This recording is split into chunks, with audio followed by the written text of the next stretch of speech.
Hey, yo, what's up, everybody? It's Ryan Miller checking in with GST's YQMA, episode 45 today, and it's all about creatine. Today, I'm going to talk about creatine loading's necessity and a method that you can use to avoid that initial creatine weight gain spike. As you probably know, there is a huge fear out there of people that are about to start creatine monohydrate. They fear that it's going to bloat them and it's going to bump up their scale weight, and they don't want that. Now, it's a fear that it's irrational, and I'm going to explain why.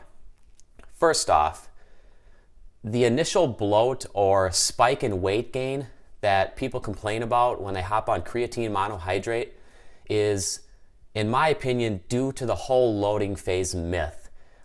You don't need to load creatine monohydrate for your cells to eventually become saturated, and you don't need to load creatine monohydrate in order to reap its benefits.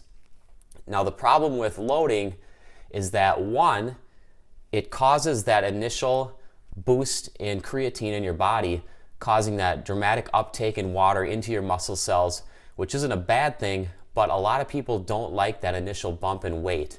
And if there was a way to avoid that, they would choose to do so. And two, the problem with loading also is that it wastes some of the product that you bought. If you don't need to load creatine and waste excess creatine that you just paid for in the process, why would you want to do that? So those are two reasons why creatine loading is something that isn't necessary, and it's really not even recommended by me.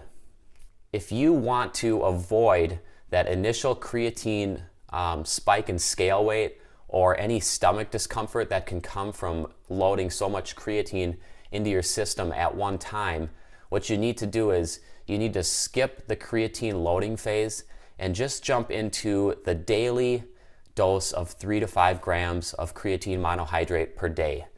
3 grams is generally the studied dose, and so there's nothing wrong with sticking to that lower amount. It's been proven and researched that creatine monohydrate does have benefits, and those studies are based around 3 grams per day. Now, if you think about it, I'm not saying that you're not going to be gaining scale weight from taking creatine monohydrate, because when you take creatine monohydrate, it hydrates your muscle cells, and by hydration of the muscle cells, that increases your scale weight. When you're adding water to your body through that hydration of your muscle cells, water has weight. Water weighs something, and you're never going to get around that. So when you add water to your body, you're going to gain scale weight. The problem with loading creatine, and the reason why people mention or have a fear of creatine causing weight gain, is because you're loading such a large amount at one time or over the course of a few days, and your body is all of a sudden uptaking all this extra water to hydrate those muscle cells. It's not a bad thing, but it's also not necessary to do it so fast. And if you have a fear of that initial weight gain, you wouldn't want to use the loading method. So to avoid that, just use the normal dosage on a daily basis. And what this is going to do is, over time, you are going to gain that scale weight. But what it's going to do is, let's say it takes that 3 to 5 grams per day.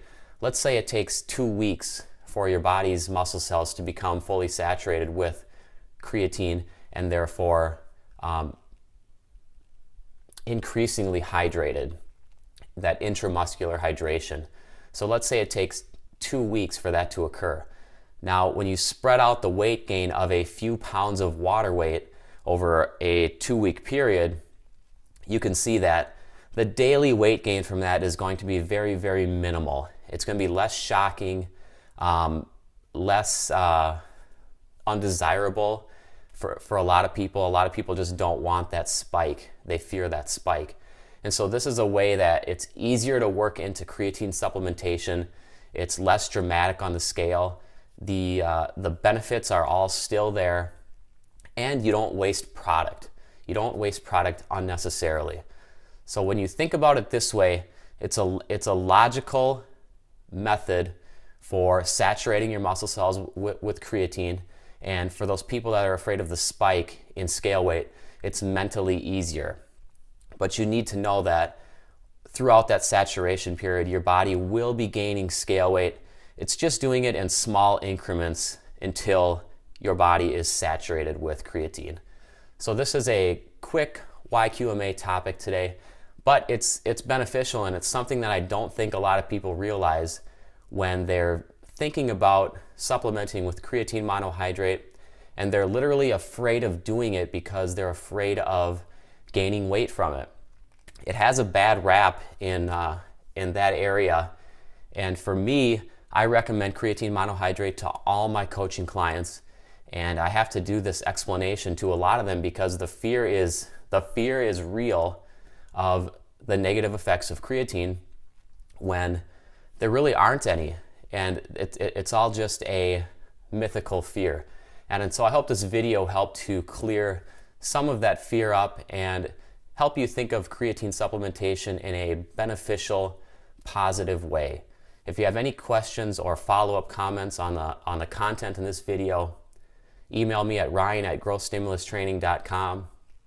You can text basic questions to 919-671-8585. You can Facebook message me under Ryan Smith Miller, or obviously you can comment through YouTube on this video. Thank you for watching. Enjoy the rest of your Tuesday afternoon, and as always, I appreciate the views.